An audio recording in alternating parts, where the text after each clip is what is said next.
let's talk about traffic AI.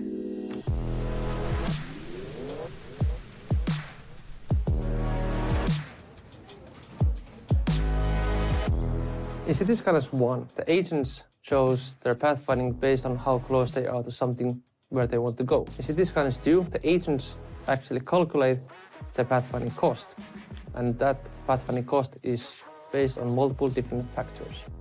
The pathfinding consists of 4 major factors. The first one is time. The agents, all agents, be it citizens or trucks or anything in the city, they will always calculate how long it takes to travel from one place to the other. And this can be the speed of the road or the vehicle or walking or public transportation that they use. And this is the major factor in deciding which way they want to travel. Another important factor in pathfinding is comfort, which means how many turns they have to make, how near the parking is there something else that affects their comfortness of the road.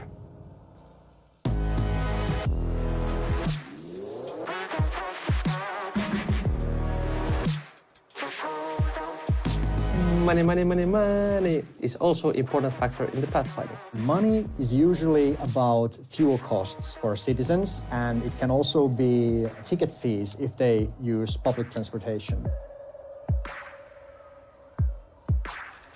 And then, last but not least, is the behavior. Most agents in the city follow all the normal traffic laws, ride on the right side of the road and don't make rash decisions in traffic, but certain vehicles, these being the emergency vehicles, can in certain cases do more dangerous decisions in traffic, such as making U-turns and thus cutting the travel time to their destination if they are responding to emergencies. And sometimes some citizens can go through traffic lights on the old greens, so to speak, trying to sneak in on the last second before the traffic light turns to red. In pathfinding, different age groups value different things. For example, teens value money because they have none, adults value time because they have so little of it, and seniors prefer the comfort because they are in their leisure time of the year. Road lanes, yes, they are still in City Skylines 2. Now the vehicles will use all the lanes available for them. So if you have a traffic light intersection where one lane is filled with cars now, the other cars will pick the open lanes and then fill that intersection evenly. Oh, traffic accidents. Oh, traffic is that so cool feature. These can be caused by poor road condition, lighting condition, weather, and natural disasters. Traffic accidents happen and the car loses control, which can also then lead to bigger traffic jams. To lower the chance of traffic accidents, the players can add traffic lights and also keep the roads in good condition.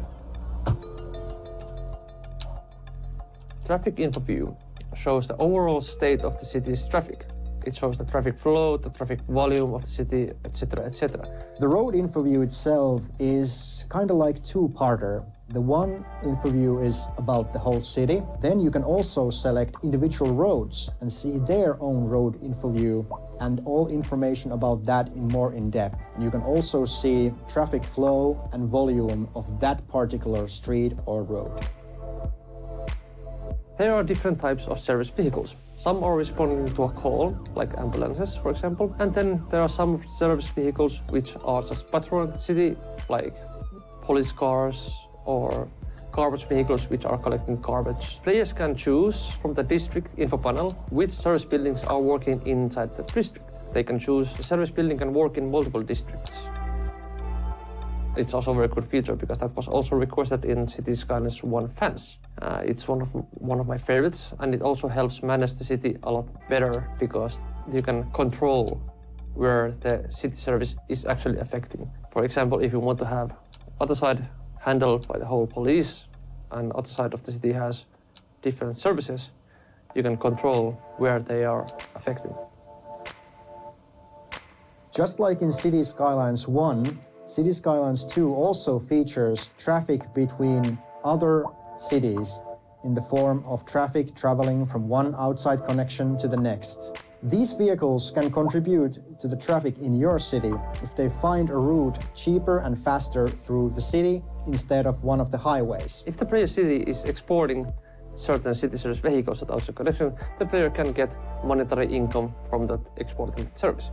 On the other hand, if the player is lacking some city service, they can import it from the outside connection, but for a fee, of course.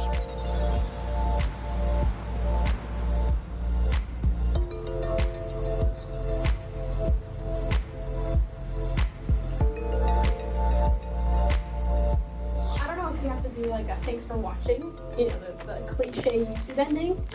Thanks for watching. Remember to like and subscribe.